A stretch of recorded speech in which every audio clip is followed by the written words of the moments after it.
Welcome to rhythm of learning. ഇന്ന് നമ്മൾ പഠിക്കാൻ പോകുന്നത് വേൾഡ് ഹിസ്റ്ററിയുടെ ഭാഗമായിട്ടുള്ള അന്താരാഷ്ട്ര സംഘടനകൾ എന്ന് പറയുന്ന ടോപ്പിക്കാണ്. അപ്പൊ അന്താരാഷ്ട്ര സംഘടനകൾ എന്ന് പറയുന്ന ടോപ്പിക്കിനെ കുറിച്ച് നമ്മൾ പറയുമ്പോൾ എല്ലാവരുടെയും മനസ്സിൽ ആദ്യം വരിക ഐക്യരാഷ്ട്ര സംഘടന അല്ലെങ്കിൽ യുണൈറ്റഡ് നേഷൻ ഓർഗനൈസേഷൻ എന്ന് പറയുന്ന സ്ഥാപനമാണ്.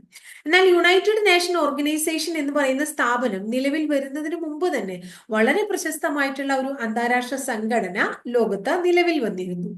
അതിനെ നമ്മൾ ഐക്യരാഷ്ട്ര സംഘടനയുടെ മുൻഗാമി എന്നാണ് വിശേഷിപ്പിക്കുന്നത്. ഏതാണ് ഐക്യരാഷ്ട്രസഭയുടെ മുൻഗാമിയായ സംഘടന? ആ സംഘടനയുടെ പേരാണ് ലീഗ് ഓഫ് നേഷൻസ് അഥവാ സർവ്വരാജ്യ സഖ്യം. പിന്നെ നമ്മൾ ലീഗ് ഓഫ് നേഷൻസ് അഥവാ സർവ്വരാജ്യ സഖ്യം എന്ന സംഘടനയെ കുറിച്ച് പഠിക്കുകയാണ്. അപ്പൊ സർവ്വരാജ്യ സഖ്യം വന്നതിന്റെ കാരണം അല്ലെങ്കിൽ അത് ആരുടെ മുൻഗാമി എന്ന് നമ്മൾ മനസ്സിലാക്കി. ആരുടെ മുൻഗാമിയാണ്? ഐക്യരാഷ്ട്ര സംഘടനയുടെ മുൻഗാമി എന്ന് പറയുന്ന സംഘടനയാണ് സർവ്വരാജ്യ സഖ്യം, അല്ലെ? അപ്പോ നമ്മള് ഈ സർവ്വരാജ്യ സഖ്യം വരാണ്ടായ കാരണം എന്താണെന്നും കൂടെ പഠിക്കണം.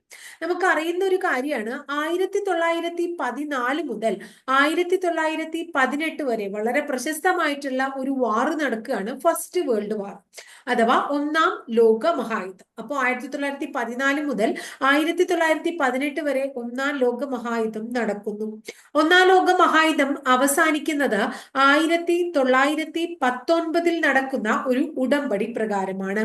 ആ ഉടമ്പടിയുടെ പേര് വേഴ്സായി ഉടമ്പടി എന്നാണ്. അപ്പൊ 1919 നടക്കുന്ന വേഴ്സായി ഉടമ്പടിയുടെ പരിണിത ഫലമായി ഒന്നാം ലോക മഹായുദ്ധം അവസാനിക്കുകയാണ്.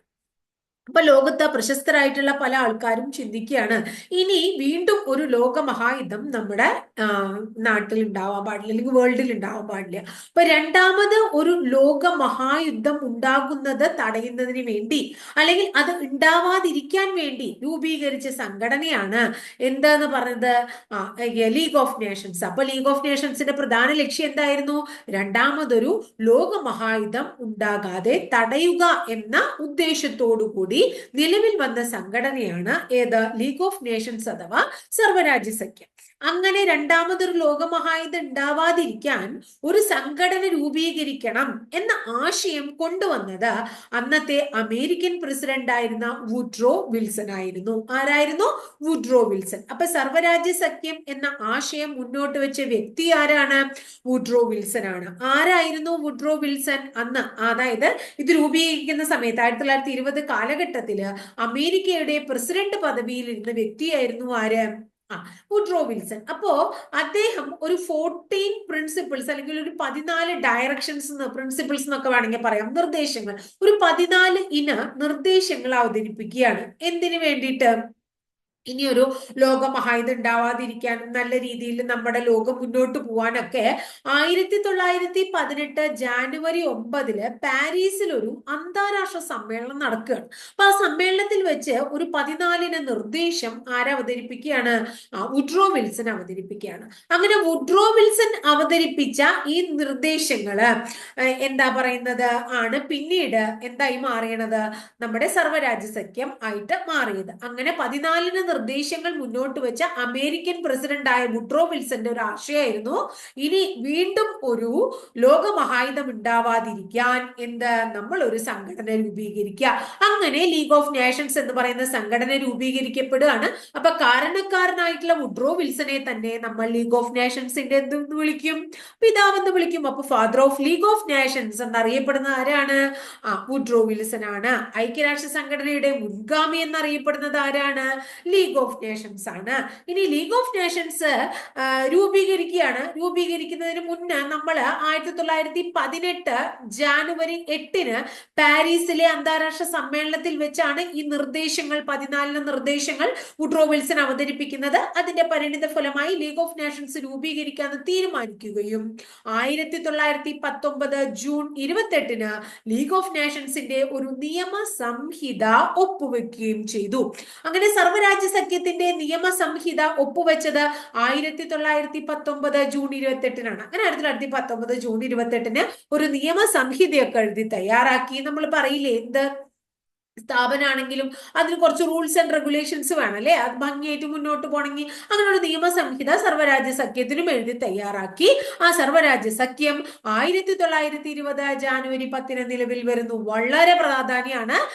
എന്താണ്, എന്നാണ് സർവ്വരാജ്യ സഖ്യം നിലവിൽ വന്നത്? 1920 ജാനുവരി 10 അങ്ങനെ 1920 ജാനുവരി 10 സർവ്വരാജ്യ സഖ്യം നിലവിൽ വരികയാണ്. അതിന്റെ ആസ്ഥാനം എവിടെയാന്ന് ചോദിച്ചാൽ ജനീവയാണ്. സർവ്വരാജ്യ സഖ്യത്തിന്റെ head quarters of League of Nations എവിടെയാണ്? ജനീവയാണ്. ഇനി അങ്ങനെ നമ്മൾ സർവ്വരാജ്യ സഖ്യം രൂപീകരിച്ചു, അല്ലെങ്കിൽ ഒരു സംഘടന രൂപീകരിക്കുമ്പോൾ ആ സംഘടനയുടെ ഒരു പൊതു സമ്മേളനം നടക്കില്ലേ, ഒരു ജനറൽ അസംബ്ലി ഒക്കെ നടക്കില്ലേ? അത് നടന്നത് 1920 ജാനുവരി 16 നടന്നത്. ഹെഡ് ക്വാർട്ടേഴ്സിലാണ്, ജനീവയിലാണ്. 1920 ജാനുവരി 16 സർവ്വരാജ്യ സഖ്യത്തിന്റെ ആദ്യത്തെ പൊതു സമ്മേളനവും നടക്കുന്നു. ക്ലിയർ ആയില്ലോ? ആസ്ഥാനം എവിടെയാണ്?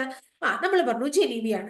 ഏത് സംഘടനയായാലും ഏത് സ്ഥാപനമായാലും അതിന് ഒരു നിയമസംഹിത അല്ലെങ്കിൽ അതിനൊരു കോൺസ്റ്റിറ്റ്യൂഷൻ, ഒരു ഭരണഘടന ഉണ്ടാവും അല്ലെ. അങ്ങനെ സർവ്വരാജ്യ സഖ്യത്തിനും സ്വന്തമായി ഒരു ഭരണഘടനയുണ്ട്. അങ്ങനെ സർവ്വരാജ്യ സഖ്യത്തിന്റെ ആ ഭരണഘടനയ്ക്ക് നമ്മൾ വിളിക്കുന്ന പേര് കവനന്റ് എന്നാണ്. എന്താണ് സർവ്വരാജ്യ സഖ്യത്തിന്റെ ഭരണഘടന? കവനന്റ് എന്നാണ്. ഇനി സർവ്വരാജ്യ സഖ്യം നിലവിൽ വന്നു. സർവ്വരാജ്യ സഖ്യം നിലവിൽ വരാൻ കാരണമായിട്ടുള്ള വ്യക്തി അമേരിക്കക്കാരനാണ്, വുഡ്രോ വിൽസൺ ആണ്, അമേരിക്കയുടെ പ്രസിഡന്റ് ആണ്. അപ്പൊ നമ്മുടെ അടുത്ത ചോദ്യം, സർവ്വരാജ്യ സഖ്യത്തിൽ അമേരിക്ക അംഗമാണോ എന്നുള്ളതാണ്. സർവ്വരാജ്യ സഖ്യത്തിൽ അമേരിക്ക അംഗമാണോ എന്നുള്ളതാണ്. മെമ്പർ ആണോ? അല്ല. അത് വളരെ ഇമ്പോർട്ടന്റ് ആയിട്ടുള്ള വേറൊരു പോയിന്റ് ആണ് കേട്ടോ.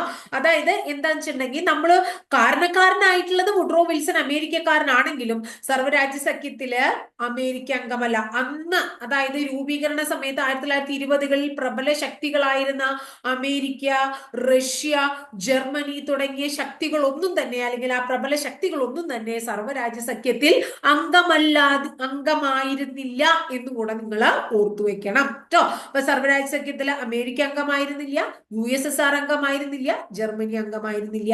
ഇനി സർവ്വരാജ്യ സഖ്യം രൂപീകരിച്ചു, അതിനൊരു അസംബ്ലി ഉണ്ടായിരുന്നു, അല്ലെങ്കിൽ ജനറൽ അസംബ്ലി ഉണ്ടായിരുന്നു, അല്ലെങ്കിൽ ജനറൽ ഒരു കൗൺസിൽ ഉണ്ടായിരുന്നു, സെക്രട്ടേറിയറ്റ് ഉണ്ടായിരുന്നു. ഇതൊക്കെ സർവ്വരാജ്യ സഖ്യത്തിന്റെ ഘടകങ്ങളായിരുന്നു. അസംബ്ലി, കൗൺസില്, സെക്രട്ടേറിയറ്റ് എന്നൊക്കെ പറഞ്ഞിട്ട് ഘടകങ്ങളായിട്ടാണ് സർവ്വരാജ്യ സഖ്യം നിലനിന്നിരുന്നത്. കൂടാതെ ഈ അന്താരാഷ്ട്ര നീതിന്യായ കോടതി, ഇന്റർനാഷണൽ കോർട്ട് ഓഫ് ജസ്റ്റിസ്, നമുക്കറിയാം ഇപ്പൊ ഉള്ളതാണ്. അതുപോലെ തന്നെ അന്താരാഷ്ട്ര തൊഴിലാളി സംഘടന, ഇന്റർനാഷണൽ ലേബർ ഓർഗനൈസേഷൻ, അതൊക്കെ ഈ ലീഗ് ഓഫ് നേഷൻസിന്റെ ഉപസംഘടനകളും ആയിരുന്നു. അപ്പൊ ലീഗ് ഓഫ് നേഷൻസിന്റെ രണ്ട് പ്രധാനപ്പെട്ട ഉപസംഘടനകൾ അല്ലെങ്കിൽ അനുബന്ധ സംഘടനകൾ ഇന്റർനാഷണൽ കോർട്ട് ഓഫ് ജസ്റ്റിസും ഇന്റർനാഷണൽ ലേബർ ഓർഗനൈസേഷനുമായിരുന്നു. ഇനി അസംബ്ലി ഉണ്ട്, കൗൺസിൽ ഉണ്ട്, സെക്രട്ടേറിയറ്റ് ഉണ്ട്. അപ്പൊ സെക്രട്ടേറിയറ്റ് ഉണ്ടാവുമ്പോൾ സെക്രട്ടറി ഉണ്ടാവും. അങ്ങനെ സെക്രട്ടറി ജനറൽ, ലീഗ് ഓഫ് നേഷൻസിന് 3 സെക്രട്ടറി ജനറൽ ആണുള്ളത്. എത്ര സെക്രട്ടറി ജനറൽ ലീഗ് ഓഫ് നേഷൻസിന് ഉണ്ടായിരുന്നു എന്ന് ചോദിച്ചു കഴിഞ്ഞാൽ 3 സെക്രട്ടറി ജനറൽ ആണ്. First secretary general of League of Nations James Eric Drummond. James Eric Drummond, ബ്രിട്ടൻകാരനായ ജെയിംസ് എറിക് ഡ്രമണ്ട് ആണ് സർവ്വരാജ്യ സഖ്യത്തിന്റെ ആദ്യത്തെ സെക്രട്ടറി ജനറൽ. സർവ്വരാജ്യ സഖ്യത്തിന്റെ second secretary general Joseph Avenol. ആരാണ്? Joseph Avenol. അദ്ദേഹം ഫ്രാൻസുകാരനാണ്. ഫ്രാൻസുകാരനായ Joseph Avenol second secretary general of League of Nations. Third secretary general, ആകെ 3 പേരെ ഉണ്ടായിരുന്നുള്ളൂ നമ്മൾ പറഞ്ഞു. Third secretary general of League of Nations എന്ന് പറയുന്നത് സീൻ ലെസ്റ്റർ ആണ്. ആരാണ്? സീൻ ലെസ്റ്റർ ആണ്. അദ്ദേഹം അയർലൻഡുകാരനാണ്. Scene Leicester, അയർലൻഡുകാരൻ. അപ്പോ മൂന്നാമത്തെ സെക്രട്ടറി ജനറൽ, 3 പേരെ ഉണ്ടായിരുന്നുള്ളൂ. മൂന്നാമത് അത് പിരിച്ചുവിടുകയാണ്. എന്താ? സർവ്വരാജ്യ സഖ്യം ഈ സെക്രട്ടറി ജനറലിന്റെ കാലത്ത്. അതിലേക്ക് നമുക്ക് വരാം. അപ്പൊ ഇത്രയും കാര്യങ്ങൾ ക്ലിയർ ആയില്ലോ? അതായത് 1920 ജാനുവരി 10 ഇവിടെ ജനീവയിലാണ് സർവ്വരാജ്യ സഖ്യം രൂപീകരിക്കുന്നത്. സർവ്വരാജ്യ സഖ്യം രൂപീകരിക്കാൻ കാരണക്കാരനായ വ്യക്തി അമേരിക്കൻ പ്രസിഡന്റ് ആയിരുന്ന വുഡ്രോ വിൽസൺ ആണ്. സർവ്വരാജ്യ സഖ്യം രൂപീകരിക്കാൻ കാരണമായിട്ടുള്ള എന്താ പറയുന്നത്, ആ ഒരു സമ്മേളനം പാരീസിൽ നടക്കുകയാണ്. ആ പാരീസിൽ നടന്ന സമ്മേളനത്തിൽ വുഡ്രോ വിൽസൺ അവതരിപ്പിച്ച 14 നിർദ്ദേശങ്ങളിൽ നിന്നാണ് സർവ്വരാജ്യ സഖ്യം എന്ന് പറയുന്ന ഐഡിയ നിലവിൽ വരുന്നത്. അങ്ങനെ സർവ്വരാജ്യ സഖ്യം നിലവിൽ വരുന്നു. 1920 അതിനൊരു ഭരണഘടന രൂപീകരിക്കുന്നു. കവനന്റ് എന്ന പേരിൽ അല്ലെ. ഇനി അടുത്തത് നമ്മൾ പറഞ്ഞു സർവ്വരാജ്യ സഖ്യത്തിന് അസംബ്ലി ഉണ്ട്, കൗൺസിൽ ഉണ്ട്, സെക്രട്ടേറിയറ്റ് ഉണ്ട്, ഉപസംഘടനകളായി ഇന്റർനാഷണൽ കോർട്ട് ഓഫ് ജസ്റ്റിസും ഇന്റർനാഷണൽ ലേബർ ഓർഗനൈസേഷനും ഉണ്ട്. സർവ്വരാജ്യ സഖ്യം നിലവിൽ വന്ന കാലയളവിൽ 3 സെക്രട്ടറി ജനറൽമാരാണ് ഭരിച്ചിരുന്നത്. ആദ്യം ബ്രിട്ടൻകാരനായ ജെയിംസ് എറിക് ഡ്രമണ്ടും, സെക്കൻഡ് വൺ ഫ്രാൻസുകാരനായ ജോസഫ് എവനോളും, തേർഡ് വൺ അയർലൻഡുകാരനായ സീൻ ലെസ്റ്ററുമായിരുന്നു. ഇത്രയും ക്ലിയർ ആയല്ലോ. അതിനുശേഷം നമ്മൾ പറയാണ്, അല്ല നമ്മൾ മനസ്സിലാക്കേണ്ട എന്താ വെച്ചാ, അപ്പൊ നമ്മൾ എന്തിനു വേണ്ടിയിട്ടാണ് സർവ്വരാജ്യ സഖ്യം നിലവിൽ വന്നതെന്ന് പറഞ്ഞു. ഇനി ഒരു ലോക മഹായുധം ഉണ്ടാവരുത് എന്ന ഉദ്ദേശം കൊണ്ടാണ് സർവ്വരാജ്യ സഖ്യം നിലവിൽ വന്നത്. പക്ഷെ ഒരു ലോക മഹായുധം ഉണ്ടായില്ലേ? ഉണ്ടായില്ലേ. സെക്കൻഡ് വേൾഡ് വാർ ഉണ്ടായി 1939 മുതൽ 1945 വരെയുള്ള കാലയളവിൽ സെക്കൻഡ് വേൾഡ് വാർ നടക്കുകയാണ്. മനസ്സിലായില്ലേ? അപ്പോ സെക്കൻഡ് വേൾഡ് വാർ ഉണ്ടായി. അപ്പൊ ഈ സംഘടന നിലവിൽ വന്നതിന് വല്ല ഗുണം ഉണ്ടായോ? ഇല്ല എന്നല്ലേ അതിനർത്ഥം. അപ്പൊ രണ്ടാം ലോക മഹായുധ കാലത്ത് സീൻ ലെസ്റ്റർ, അയർലൻഡുകാരനായ സീൻ ലെസ്റ്റർ ആയിരുന്നു സർവ്വരാജ്യ സഖ്യത്തിന്റെ സെക്രട്ടറി ജനറൽ. അപ്പൊ അദ്ദേഹത്തിന് വീണ്ടും ഒരു ലോക മഹായുധം ഉണ്ടാകുന്നത് തടയാനായിട്ട് സാധിച്ചില്ല. അദ്ദേഹത്തിന് അല്ലെങ്കിൽ ആ സംഘടനയ്ക്ക് സാധിച്ചില്ല. എന്നതുകൊണ്ട് തന്നെ സർവ്വരാജ്യ സഖ്യം 1946 ഏപ്രിൽ 20 പിരിച്ചുവിടുകയാണ്.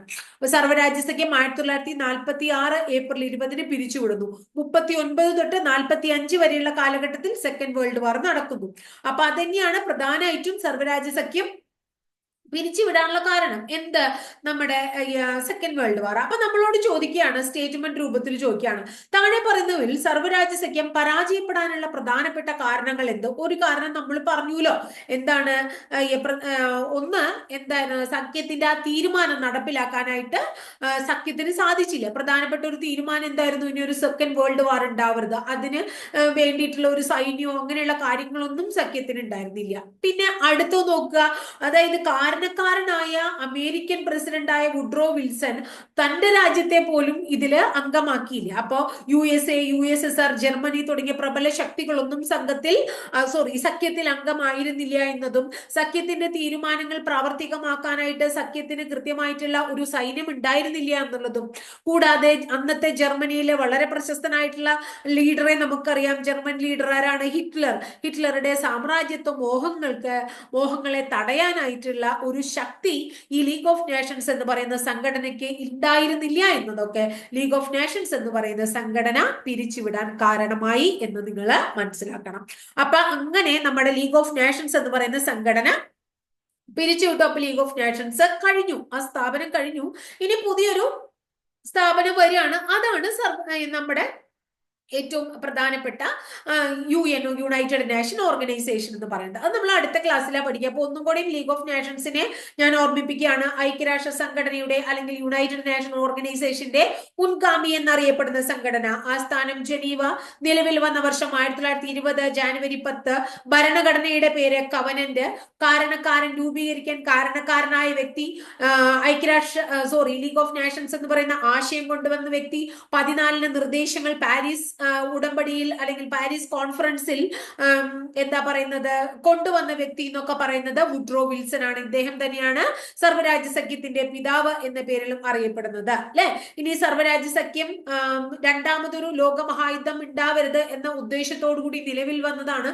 ആ ഉദ്ദേശം പ്രാവർത്തികമാക്കാൻ കഴിഞ്ഞില്ല എന്നതും, അതുപോലെ തന്നെ ജർമ്മനി, അമേരിക്ക, USSR തുടങ്ങിയ രാജ്യങ്ങളെ അംഗമാക്കാൻ സാധിച്ചില്ല അല്ലെങ്കിൽ മെമ്പർഷിപ്പില് കൊണ്ടുവരാൻ സാധിച്ചില്ല എന്നുള്ളതും, ഹിറ്റ്ലറുടെ സാമ്രാജ്യത്വ മോഹങ്ങൾ തടയാൻ സാധിച്ചില്ല എന്നുള്ളതൊക്കെ ഐക്യരാഷ്ട്ര സംഘടനയ്ക്ക് വഴിതെളിച്ചു. അതായത് ലീഗ് ഓഫ് നേഷൻസ് അവസാനിച്ച ഐക്യരാഷ്ട്ര സംഘടന എന്ന് പറയുന്ന പുതിയൊരു സംഘടനയ്ക്ക് വഴിതെളിക്കുന്ന ഇതിന്റെ പിരിച്ചുവിടലിന് നേതൃത്വം നൽകി. അതായത് 1946 ഏപ്രിൽ 20 ലീഗ് ഓഫ് നേഷൻസ് അങ്ങനെ പിരിച്ചുവിടാണ്. 3 സെക്രട്ടറി ജനറൽമാരാണ് ഉണ്ടായിരുന്നത്. ജെയിംസ് എറിക്, അതുപോലെ തന്നെ ജോസഫ് എവനോള്, പിന്നെ സീൻ ലെസ്റ്റർ തുടങ്ങിയവ. ഈ സീൻ ലെസ്റ്റർ ഓർക്കണം. അതായത് ഇത് പിരിച്ചുവിടുന്ന സമയത്ത് അല്ലെങ്കിൽ സെക്കൻഡ് വേൾഡ് വാർ നടക്കുന്ന സമയത്ത് 3rd സെക്രട്ടറി ജനറൽ ആയിരുന്ന സീൻ ലെസ്റ്റർ ആയിരുന്നു അതിന്റെ സെക്രട്ടറി ജനറൽ എന്നും കൂടി നമ്മൾ ഓർത്തു വെക്കാം. ഇത്രയാണ് നമ്മുടെ സർവ്വരാജ്യ സഖ്യം. പിന്നെ സർവ്വരാജ്യ സഖ്യം എന്താ പറയുന്നത്, രൂപീകരിക്കാൻ കാരണമായിട്ടുള്ള ഒരു ഉടമ്പടി എന്ന് വേണമെങ്കിൽ നമുക്ക് പറയാം. എന്നാൽ എന്താ പറയാ, ഒന്നാം ലോക മഹായുദ്ധം അവസാനിക്കാൻ കാരണമായ ഉടമ്പടി രണ്ടും ഒന്ന് തന്നെയാണ്. അതായത് വേഴ്സായി ഉടമ്പടിയുടെ പരിണിത ഫലമായിട്ടാണ് സർവ്വരാജ്യ സഖ്യം രൂപം കൊള്ളുന്നത്. ഒന്നാം ലോക മഹായുദ്ധം അവസാനിക്കുന്നതും വേഴ്സായി ഉടമ്പടി പ്രകാരമാണ്. അപ്പൊ ഇത്രയാണ് ലീഗ് ഓഫ് നേഷൻസ്. അപ്പൊ അന്താരാഷ്ട്ര സംഘടനകൾ എന്ന് പറയുന്നതിലുള്ള ആദ്യത്തെ ഭാഗമാണ് നമ്മൾ പഠിച്ചത്. ഇനി നമുക്ക് UNO പഠിക്കണം, UNOന്റെ അനുബന്ധ ഏജൻസികളെ കുറിച്ചൊക്കെ പഠിക്കണം. അങ്ങനെ ധാരാളം പഠിക്കാനുണ്ട്. അപ്പൊ അടുത്ത ക്ലാസ്സിൽ നമുക്ക് കുറച്ച് ക്ലാസ്സുകളായിട്ട് നമുക്ക് ഇത് അവസാനിപ്പിക്കാം. വളരെ കുറച്ച് മാത്രം എടുക്കുന്നതിന്റെ കാരണം അന്താരാഷ്ട്ര സംഘടനകളാണ്. പ്രത്യേക ആൾക്കാരുടെ പേരുകള്, സ്ഥാപനങ്ങള്, അതുപോലെ തന്നെ വർഷങ്ങളൊക്കെയാണ് കൂടുതൽ പറയുക. അപ്പൊ നിങ്ങൾക്ക് കുറച്ചുകൂടി ഈസി ആയിട്ട് പഠിക്കാൻ, മനസ്സിലാക്കി പഠിക്കാൻ വേണ്ടിയിട്ടാണ് നമ്മൾ കുറച്ച് ക്ലാസ്സുകൾ എടുക്കുന്നത് കേട്ടോ. അപ്പൊ ഇത് വളരെ പ്രധാനപ്പെട്ട പോയിന്റ് ആണ്. ഇപ്പോ 10th ആണെങ്കിലും അല്ലെങ്കിൽ ഡിഗ്രി ലെവൽ ആണെങ്കിലും ഒക്കെ ഉള്ള പരീക്ഷകൾക്കൊക്കെ സിലബസിൽ ഇത് കൊടുക്കുന്നുണ്ട്.